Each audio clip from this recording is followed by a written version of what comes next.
बहुत भाग्यशाली हूँ मैं। ये बहुत सारा तो इरादा था, आज पूरा हो गया, आज पूरा है। जिस तरह से राम कॉरिडोर बन रहा है, रामलला का पूरा कॉरिडोर बन रहा है, भव्य मंदिर बन रहा है, कैसे देखते हैं आप? ये तो बहुत चारित्रिक है, बहुत चारित्रिक है। और खुलने के बाद और देखो कैसे होगा। बहुत शुक्रिया, बहुत शुक्रिया। How was your experience in Lucknow? Excellent, excellent. बताया ना। So you visited Ram Temple also? Ji ji. How was that? Excellent, super, magnificent.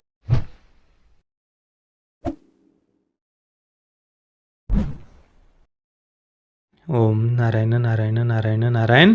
सब मित्रों को राम राम। दोस्तों, 2 दिन पहले रजनीकांत जी के द्वारा योगी जी के चरण स्पर्श किए गए वो वीडियो और फोटो जब सोशल मीडिया पर वायरल हुए, उसके बाद में हमने देखा कि जितने भी वोक्स है, लिबरल्स है, वामपंथी है, लेफ्टिस्ट्स है, इवन बॉलीवुड के भी कुछ वोक्स और लिबरल्स, उन्हें काफ़ी पीड़ा होने लग गई थी। जैसे कि उन्हें खून की उल्टियाँ हो रही हो, पेट में मरोड़े उठ रही हो वो वीडियो और फोटोज़ देखकर। कुछ ऐसा रिएक्शन हमने उनसे देखा। हालांकि बॉलीवुड के जो कई सारे सो कॉल्ड स्टार्स और सो कॉल्ड सेलिब्रिटीज़ वगैरह हैं उन्होंने पिछले 2-2.5 वर्षों से अपना ये जो एक्टिविज्म है वो अभी उन्होंने थोड़ा सा बंद कर दिया। जैसे कि वो अभी हाइबरनेट मोड में वो चले गए हैं। ऐसा नहीं कि उनमें कुछ परिवर्तन आ गया है, वो बहुत सुधर गए हैं और हमारे कल्चर का सम्मान करने लगे, ऐसी कोई बात नहीं है। पर पिछले 2-2.5 वर्षों से उन्होंने अपना ये जो एक्टिविज्म है उसको शांत कर दिया है। नहीं तो थोड़ा सा अगर आप पीछे जाएंगे कुछ समय पहले, तो भाई हर त्यौहार पर जैसे ही कोई हिंदू त्यौहार आ जाता था उनका एक्टिविज्म शुरू हो जाता था, जैसे कि प्रलय आने वाला हो इस विश्व में, और बाकी भी क्या क्या इनके एक्टिविज्म हमने नहीं देखे 2014 के बाद में। नॉट इन माई नेम के झंडे लेकर सड़कों पर उतरना, देश में इंटॉलरेंस बढ़ गया है, असहिष्णु हो गया है देश को लिंचिस्तान वगैरह घोषित करना, क्या क्या नहीं किया इन्होंने। केवल यही नहीं है, सीए विरोध के नाम पर जब देश को जलाया जा रहा था तब ये इंडस्ट्री किस साइड खड़ी थी हमने देखा। जो कट्टरपंथी उग्रवादी तथाकथित जो स्टूडेंट्स थे उन्होंने वो जब दिल्ली को जला रहे थे, आगजनी आदि करे थे, उसके बाद दिल्ली पुलिस ने जब उन पर कार्रवाई की, उसके बाद में इसी इंडस्ट्री का पूरा इकोसिस्टम, लगभग सभी के सभी सो कॉल्ड स्टार्स और सो कॉल्ड सेलिब्रिटी, शायद इक्का दुक्का कोई छूट गया होगा, बाकी इनका पूरा इकोसिस्टम दिल्ली पुलिस को घेरने का काम कर रहा था। और भी क्या क्या नहीं किया इस इंडस्ट्री ने उस समय।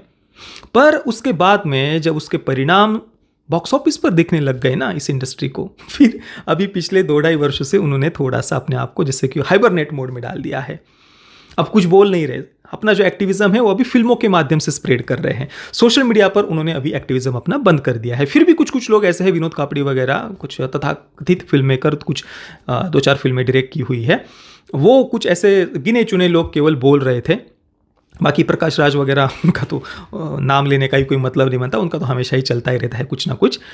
तो ये हमने देखा जो वो वीडियोज़ और फोटोज़ वायरल हुए उसके बाद में, तो इस पर भी हम चर्चा करेंगे ही कि ये कितनी बड़ी विडंबना है कि एक सन्यासी, एक महंत बाबा गोरखनाथ मठ के उनके चरण स्पर्श किए जाते हैं, तो उसको लेकर ये जो आउटरेज है ये कितनी बड़ी विडंबना है, इस पर भी हम चर्चा करेंगे। और साथ में ही जेलर को जो सक्सेस मिली है उसके पीछे क्या कारण है और उसका इससे क्या कनेक्शन, इस पर भी हम बात करेंगे। सबसे पहले जेलर से ही शुरुआत करते हैं। देखिए, काफ़ी लंबे समय के बाद में तमिल फिल्म इंडस्ट्री में एक इतनी बड़ी हिट फिल्म सामने आई है। नहीं तो पिछले कुछ समय में हमने देखा तमिल और मलयालम फिल्म इंडस्ट्री लगातार घाटे में जा रही थी। ज़्यादातर तमिल और मलयालम फिल्में लॉस में जा रही थी, कोई खास कलेक्शन नहीं हो पा रहे थे, लोग जैसे दूर जा रहे थे तमिल और मलयालम फिल्म इंडस्ट्री से। इस वर्ष की शुरुआत में तो मलयालम फिल्म इंडस्ट्री की वो रिपोर्ट भी मैंने आपको दिखाई थी, कैसे ज़्यादातर फिल्में वहाँ पर बहुत बड़े घाटे में रही थी पिछले वर्ष की, और तमिल फिल्म इंडस्ट्री के लगभग ऐसे ही हालात है। और इसके पीछे मुख्य कारण मैंने कई बार उसके बारे में चर्चा की हुई है कि आज तमिल और मलयालम फिल्म इंडस्ट्री पर जो वामपंथी और कम्युनिस्ट फिल्म मेकर्स हैं उनका पूर्ण रूप से एक प्रकार से वर्चस्व हो गया है। तमिल फिल्म इंडस्ट्री पर द्रविडियन पॉलिटिक्स का काफ़ी एक प्रभाव देखने को मिल रहा है, और उसी कारण से एक बहुत बड़ा जो बहुसंख्यक वर्ग है तमिलनाडु और केरला का, वे थोड़ा दूर हो गए हैं तमिल फिल्म इंडस्ट्री से। हालांकि ये जो पहले प्रोपेगेंडाज थोड़ा आर्ट हाउस फिल्मों के माध्यम से स्प्रेड किए जाते थे, वो मेन स्ट्रीम में लाकर उनको मसाला टच देने का भी काफ़ी प्रयास किया गया। काफ़ी अलग अलग जोनरा की मसाला फिल्में बड़े बड़े एक्टर्स को लेकर भी बनाई गई तमिल और मलयालम फिल्म इंडस्ट्री में, पर फिर भी दर्शक नहीं जुड़ पा रहे थे उस कंटेंट के साथ में। इस कारण से कुछ गिनी चुनी फिल्में इक्का दुक्का अगर हम छोड़ दें तो ज़्यादातर फिल्में सफल नहीं हो पा रही थी, काफ़ी बड़े लॉस में थी। और इवन रजनीकांत जी, उनकी भी पिछली कुछ फिल्में अगर हम देखें तो वे असफल रही थी बॉक्स ऑफिस पर, और उसके पीछे भी यही द्रविडियन पॉलिटिक्स का जो प्रभाव था उन फिल्मों पर, वही उसके पीछे कारण था। उदाहरण के लिए अगर देना हो तो काला फिल्म का उदाहरण दे सकते हैं। अब उस फिल्म में भी क्लियरली द्रविडियन पॉलिटिक्स पर फिल्म आधारित है। रजनीकांत उनका जो कैरेक्टर है फिल्म में रावण को रिप्रेजेंट करता है, रावण के सिंबल के रूप में, प्रतीक के रूप में उस कैरेक्टर को फिल्म में दिखाया गया है रजनीकांत जी के। और सामने नाना पाटेकर जी का कैरेक्टर है, हरिदेव उनका फिल्म में नाम दिखाया है, और राम जी के, प्रभु श्री रामचंद्र जी के प्रतीकात्मक रूप में, सिंबल के रूप में नाना पाटेकर उनका कैरेक्टर है। और फिल्म के एंडिंग में रावण के जो फॉलोअर्स है यानी रजनीकांत जी, उनके पात्र के जो फॉलोअर्स है वो नाना पाटेकर जी के पात्र को फिल्म के एंडिंग में लिंच करते हैं। तो मतलब आप समझ सकते हैं एक सिंबॉलिक वे में मेटाफोर्स का यूज करके फिल्म क्या कहने का प्रयास करती है। और द्रविडियन पॉलिटिक्स तो हमेशा से ही रावण का महिमा मंडन करना, रावण लीला भी कई बार मनाई हुई है द्रविडियन पॉलिटिक्स के फॉलोअर्स के द्वारा। और राम जी के लिए जो अभद्र शब्दों का उपयोग किया जाता है उसके लिए तो कोई, मैं वो मुंह से बोल भी नहीं सकता, ऐसे ऐसी अभद्र बातें की जाती है। इवन JNU भी मैंने वो कई बार न्यूज़ आर्टिकल भी दिखाए हुए हैं, न्यूज़ क्लिप भी दिखाई कि किस प्रकार से प्रभु श्री रामचंद्र जी की प्रतिमा को JNU में फांसी पर लटकाया गया था। और रजनीकांत जी की भी पिछली कुछ फिल्में उसी पॉलिटिक्स के प्रभाव में थी, ये हमने देखा। अब वो किस कारण से थी, वहाँ की सरकार के कारण, पॉलिटिकल प्रेशर के कारण उन्हें वो फिल्में करनी पड़ी या क्या कारण था पता नहीं, पर पिछले 8-10 वर्षों से हमने ये जो द्रविडियन पॉलिटिक्स का प्रभाव है वो तमिल फिल्म इंडस्ट्री पर ज़्यादा हमने देखा है। इवन रजनीकांत जी की पेट्टा भी अगर आप देखेंगे तो वो भी क्लियरली बहुत ही ज़्यादा हिंदू घृणा से भरी हुई फिल्म मैं उसे कहूँगा। कुल मिलाकर इन्हीं सब कारणों के कारण रजनीकांत जी की जो पिछली कुछ फिल्में थी वो बॉक्स ऑफिस पर नहीं चल रही थी। अब जेलर में क्या अलग हुआ वो देखिए। जेलर में अगर आपने मेरा रिव्यू देखा होगा तो मैंने वहाँ पर भी बताया था कि रजनीकांत जी का जो पात्र है जेलर में उसे धर्मपरायण दिखाया है। उनकी एंट्री ही जब फिल्म में होती है तो अपने घर के पूजा के रूम में वो ध्यानस्थ है, सामने देवी देवताओं की मूर्तियां है। हालांकि वो देवी देवताओं की फोटोज जो सामने है दीवार पर उनको ब्लर किया गया है, पता नहीं किस कारण से वो दिखाया नहीं उन्होंने, पर वो ब्लर पर पता चलता है कि भाई पूजा का रूम है और सामने देवी देवताओं के फोटो लगे और वो ध्यान कर रहे थे अपने पूजा के रूम में। तो एक धर्मपरायण पात्र दिखाया है। और फिल्म की जो मूल थीम भी है वो भी यही है कि हम भगवान विष्णु आदि नारायण उनकी जो मूर्तियां है वो मंदिरों से एक कुछ विलन्स, कुछ टोली है, गिरोह है, वो उन मूर्तियों को चुरा रहा है। और फिर इसी से जुड़ी हुई कहानी है। आगे जाकर रजनीकांत जी का जो कैरेक्टर है वो हमारी धार्मिक धरोहर है, जो मूर्तियां हैं मंदिरों की, उनकी रक्षा की बात करता है। उस धार्मिक धरोहर को हमें कैसे जतन करना चाहिए, उसकी कैसे रक्षा करनी चाहिए, इसकी भी बात क्लियरली रजनीकांत जी का पात्र फिल्म में करता है। तो इस प्रकार से धर्मपरायण कैरेक्टर है। तो स्वाभाविक सी बात है लोगों ने जेलर फिल्म को पसंद किया, क्योंकि काफी लंबे समय से जो द्रविडियन पॉलिटिक्स के प्रेशर में तमिल फिल्म इंडस्ट्री थी उसके बीच में जेलर जैसी फिल्म आई थी, तो लोगों ने उस फिल्म को पसंद किया, प्रेम दिया। और देखिए फिल्म मेकर्स भी बहुत अच्छे से जानते हैं कि मास ऑडियंस जिनको कहा जाता है वो किस फिल्म के साथ में, किस विषय के साथ में कनेक्ट हो सकती है। पर पॉलिटिक्स इतना हावी है, चाहे वो बॉलीवुड को ले लीजिए या तमिल और मलयालम फिल्म इंडस्ट्री विशेषतः, या आजकल कुछ कुछ तेलुगु फिल्में भी ऐसी बनने लग गई है। वो पॉलिटिकल प्रेशर कहिए या फिर फिल्म मेकर्स का ही अपना पॉलिटिकल व्यू जो भी हो वो हावी हो जाता है।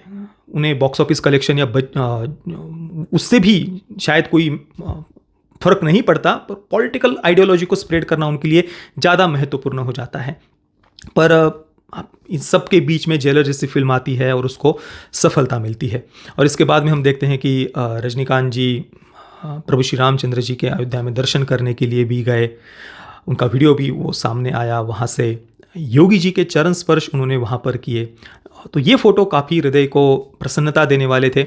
और देखिए हर एक मनुष्य को अपने कर्मों को शुद्ध करना चाहिए। पहले जो कुछ भी हुआ हो उसमें सुधार लाना अपने कर्मों में। पिछले कर्मों के जो कुछ भी पाप पुण्य आदि हो उन कर्मों को धोना भी हमारे हाथ में होता है, उनको शुद्ध करना भी हमारे हाथ में होता है। और रजनीकांत जी ने योगी जी के चरण स्पर्श किए, प्रभु श्री रामचंद्र जी के दर्शन किए, तो मेरी दृष्टि में ये बहुत ही ज़्यादा सुखद बात, एक हृदय को प्रसन्नता देने वाली बात है। और योगी जी के चरण स्पर्श करने को बात को लेकर जो कुछ आउटरीच हमने देखा लिबरल्स और वोक से, देखिए कितनी बड़ी विडंबना है, कितना बड़ा दुर्भाग्य है कि भारत वो भूमि जिसे संतों की भूमि कहा जाता है, ऋषि मुनियों की भूमि कहा जाता है, इतनी महान ऋषि परंपरा है हमारी, और हमारी संस्कृति में, सनातन वैदिक हिंदू संस्कृति में संतों का स्थान सर्वोच्च है। और इसी कारण से ईश्वर भी जब अवतार लेकर धरती पर आते हैं तो वे संतों की शरण में जाते हैं, गुरु सेवा करते हैं। प्रभु श्री रामचंद्र जी जब 14 वर्ष के वनवास में गए थे तो वहाँ पर अलग अलग ऋषियों के आश्रम में वे गए, वहाँ पर उनके चरणों में बैठकर ज्ञान प्राप्त किया, उनकी सेवा की। तो ये हमारी संस्कृति है। संतों का स्थान इतना सर्वोच्च कहा गया है। बड़े बड़े राजा महाराजा अपना राजपाट छोड़कर, महर्षि मुनि संत जो कुटिया में रहते थे उनके चरणों में बैठकर ज्ञान प्राप्त करते थे। ऐसी एक छोटी सी कथा मैं यहाँ पर बताना चाहूँगा क्योंकि इसी विषय से जुड़ी हुई है। आयु को लेकर भी बहुत बातें की गई कि योगी जी की आयु तो बहुत कम है। मतलब कितनी, क्या कहूँ मैं, किस हद तक हमारी मानसिक और बौद्धिक पतन हो गया है, इतना भी हम नहीं समझते कि संत तपस्वी योगी उनकी आयु नहीं देखी जाती, वे समाज के किस वर्ग से है वो नहीं देखा जाता, उनका सम्मान किया जाता है और वो हमारा कर्तव्य है। अष्टावक्र मुनि केवल 12 वर्ष के थे। पूरा शरीर का रंग कृष्ण वर्ण था, काला रंग था शरीर का। 8 जगह से उनका शरीर मुड़ा हुआ था अष्टावक्र मुनि का। फिर भी राजा जनक चक्रवर्ती सम्राट वे अष्टावक्र मुनि के चरणों में बैठते हैं, उनको सोने के सिंहासन पर बिठाते हैं अष्टावक्र मुनि को, और उनके चरणों में बैठकर ज्ञान प्राप्त करते हैं। ये हमारी सभ्यता है, ये हमारी संस्कृति है। और अष्टावक्र मुनि और राजा जनक की कथा अगर आप पढ़ेंगे, गूगल पर आप सर्च करेंगे तो इतनी सुंदर कथा है। अपने पिता को जब वापस नहीं आए राजा जनक के दरबार से, वे शास्त्रार्थ हार गए थे, तो अपने पिता को वहाँ से वापस लाने के लिए, शास्त्रार्थ में सबको पराजित करने के लिए अष्टावक्र मुनि राजा जनक के दरबार में गए थे। और वहाँ पर उनका जो शरीर था, 8 जगह से शरीर मुड़ा हुआ था, पूरा कृष्णवर्णीय शरीर था। एक बाहर से जिसको एक कथित रूप से सुंदरता कहा जाता है, वैसी बाह्य सुंदरता उनके अंदर नहीं थी।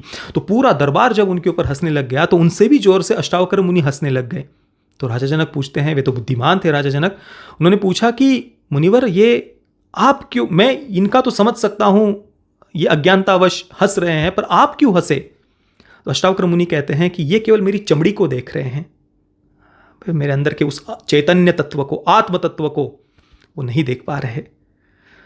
तो वो, और उसके बाद में शास्त्रार्थ हुआ। राजा जनक उनके ज्ञान से इतने प्रभावित हुए कि फिर अष्टावक्र मुनि के चरणों में बैठकर उन्होंने ज्ञान प्राप्त किया था। ये हमारी सभ्यता है। हमारी सभ्यता में बाहर से कौन कितना वैभवशाली है, कितना धन संपदा उसके पास में है, कितनी जमीन उसके पास में है, कौन कितना बड़ा चक्रवर्ती सम्राट है, वो बातें मायने नहीं रखती। ज्ञान का महत्व है, तपस्या का महत्व है। कौन कितना इंद्रिय निग्रह किया है, मनोनिग्रह किया है, कौन ज्ञान में हमसे उच्च है, उनका सम्मान किया जाता है, ज्ञान का सम्मान किया जाता है। ये हमारी सभ्यता है। बाहरी भौतिक वस्तुओं को महत्व देना ये पश्चिमी सभ्यता है, वो हमारा कल्चर नहीं है। तो ये इतनी सिंपल सी बात है जो बेसिक्स है हमारे कल्चर के, वो भी आज हम भूलते जा रहे हैं। और विडंबना देखिए, कितना दुर्भाग्य है, किस हद तक मानसिक और बौद्धिक पतन हो गया है कि जो अपने आप को लिबरल्स और वोक्स कहते हैं, उन्हें इतनी सिंपल सी बात भी समझ में नहीं आती। चलिए, जो भी है, पर आशा करते हैं कि तमिल और मलयालम फिल्म इंडस्ट्री पर जो कम्युनिस्ट और वामपंथी फिल्म मेकर्स का एक वर्चस्व हमें देखने को मिल रहा है, आने वाले समय में वो उसमें बदलाव हो, जो राष्ट्रवादी विचारधारा के फिल्म मेकर है उनको सामने आने का अवसर मिले। बाकी आज के विषय पर आपके विचार क्या है, और क्या आपने जेलर फिल्म देखी या हमारा रिव्यू जेलर का देखा, और अगर फिल्म देखी तो आपका एक्सपीरियंस कैसा था फिल्म का, मुझे आप नीचे कमेंट में अवश्य बताना। ये वीडियो देखने के लिए आप सभी मित्रों का बहुत बहुत धन्यवाद। जय श्री राम, वंदे मातरम।